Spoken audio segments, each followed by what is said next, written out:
number 13. So, again, I have 1, 10, and 25. There's no GCF between those numbers. I can't divide. And they all don't have an x, because the 25 doesn't have an x, so I have to do the box. Okay, do our box. Okay, x squared, 25. Remember, first term, first box, last term, last box. Then first number times the last number, 1 times 25. Okay, and now figure out all the combinations that equal 25 when you multiply. 1 times 25, 2 times 25, no. 3 times 25, that doesn't work. 4 times 25, no. 5 times 5. Okay, now which two will add up to 10? Okay, 1 and 25 is 26. 25 minus 1, 24, doesn't work. Okay, 5 plus 5, there we go, 10. So 5 here, and don't forget it's an x, so it has to be 5x. And again, this is negative.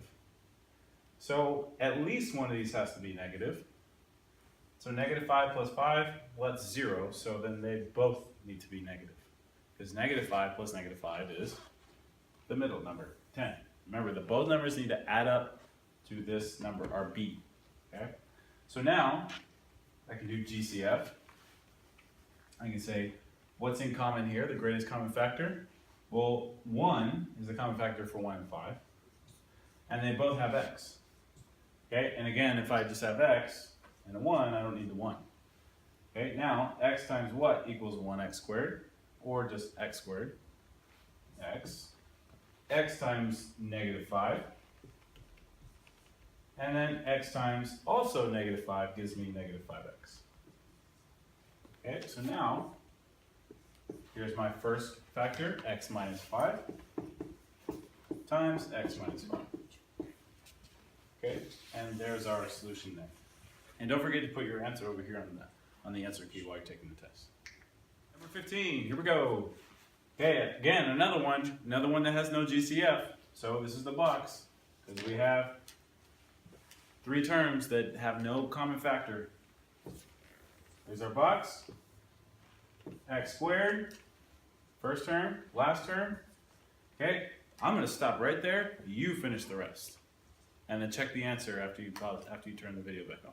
Okay, so now we're at this point where I've had to do the first number times the last. Remember, that's a 1. And I'm looking for all the numbers that multiply to 12. 1 and 12, 2 and 6, 3 and 4. And I found that 6, 2 and 6 will equal 8, our middle number. So that's our numbers that go there. And now, we have, first we should look at these two numbers and find the GCF. Okay, x squared and 6x is x. Am I angry that that phone went off? Yes, that's okay though, I'm going to keep going. Alright, so here we go. Now, x times x gives us x squared. I'm just kidding. It's okay, I'm not mad. Alright, x times what gives us 6x? 6. And then x times what gives us 2x? 2. And then double check. Does 2 times 6 give you 12? Yeah.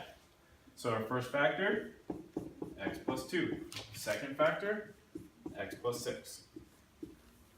Done. All right, so here we go, another box. This time we have a first number that's bigger than 1. So this is just a little bit different, but it's still the same steps. Okay, first number, first box. Last number, last box. Again, like I said, always before, first number times the last. Okay, so 2 times negative 3. Okay, and we're not going to worry about the negative, we'll worry about the negatives later, so we'll just say 6. Okay, you can always worry about the negatives on the next step. Okay, so now 1 times 6, 2 times 3. Still the same steps apply. What two numbers are going to add to not just n, but negative 1n? Okay, well that'd be 2 and 3. I could subtract those and that will give me negative 1. Okay, so 2n, 3n. Okay, in order to combine those and for it to be a negative, my bigger number has to be negative. So that means 3 has to be negative. Okay? Now let's start with, we'll start here. Okay? Remember you can start with either any row or any column. 2 and 2, well that's the common factor there. Do they both have n? Yes they do. So there's your 2n. And now 2n times what gives you 2n squared? Well, just n. Okay, 2n times what gives me 2n? Just 1.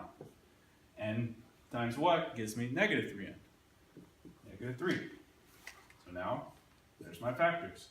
And I'll go ahead, it doesn't matter which factors you write first, you can do it either order. I can do n plus 1 and then the other, or I can do 2n minus 3 and then n plus 1.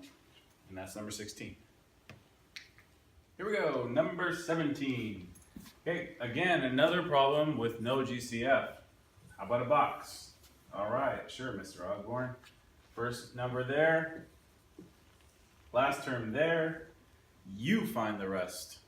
Now I got to this point where I found the numbers, okay? Remember, it's the first times the last. 4 times 1 is 4. And so I got 1 and times 4, and 2 times 2, which ones add up to 4? Well, that'd be 2 and 2. So I put 2 and 2 here. All right, so now let's find the GCF. Okay, so first let's start there. 4 and 2, GCF is 2. They both also have m, so we'll put m. And guess what? That's actually the same thing there. 2m and 4m squared, so this is also 2m.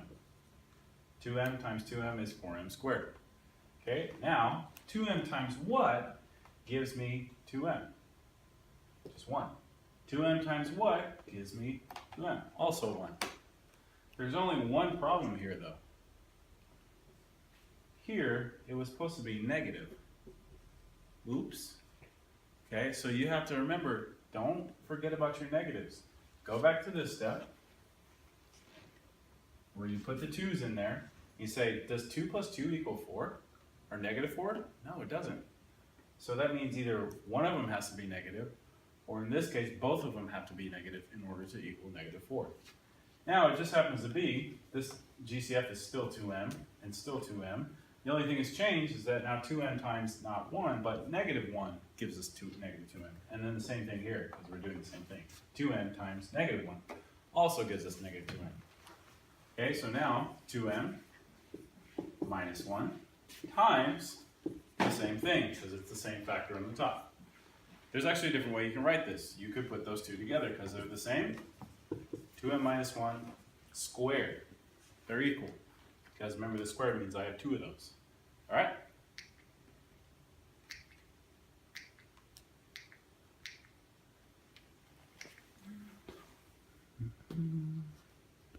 That's weird.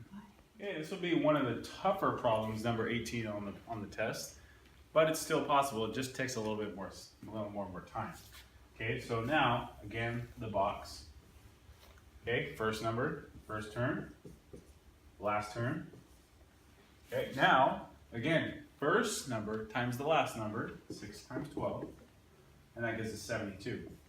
So now, here's the thing, the bigger the numbers get, usually means the longer list of possibilities. So we're just going to go through each one. Now, some of us might see it right away. Some of you guys might, in your head, already know 2 numbers that both multiply to 72 and also add to 17. If you see it, then go ahead and write it. If you don't, well, then maybe you have to make a list.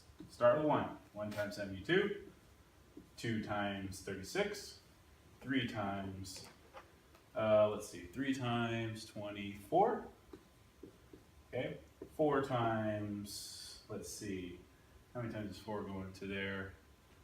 20, so 18. Okay, let's stop there. Let's see if any of these work so far.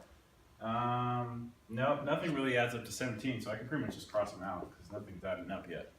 Okay, 5, no, 5 doesn't go in. How about 6? 6 times, well, to get to 60, it's 10. I need 2 more, so that's 12. 6 and 12, 17? Not quite. 7? That still doesn't work. How about 8? 8 times, well, 8 times 10 is 80, so 1 less would be 9. So 8 and 9, does that make 17? There it is. Just had to keep looking. Okay, I had to go down the list. So 8 and 9, and 8 plus 9 is positive 17, so I don't need to change it to a negative or anything like that. Okay, so now let's find a GCF. Again, it doesn't matter where you start. How about we start here? 8x and 12. Well, the biggest number you can divide is 4. Okay, and they don't share an x, so there's no x that we're going to put there.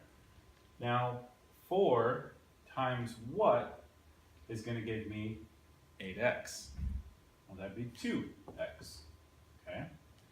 And then we got to fill in the rest of the spots. 2x times what gives you 6x squared? 3x. And then 3x times what gives you 9x? 3. And there's your factors. 3x plus 4 times 2x plus 3. Now I admit, I always kind of make it look easy, but that's a tough problem, because this step right here is probably going to take you a little bit longer. But once you get those numbers in there, it should go a little faster, okay? But use a calculator. If you're not sure how many times 2 goes into 72, simply do 72 divided by 2. Then the 3, 72 divided by 3. Then 72 divided by 4. Just go down the list like that, and then that will help you find the other term. Okay?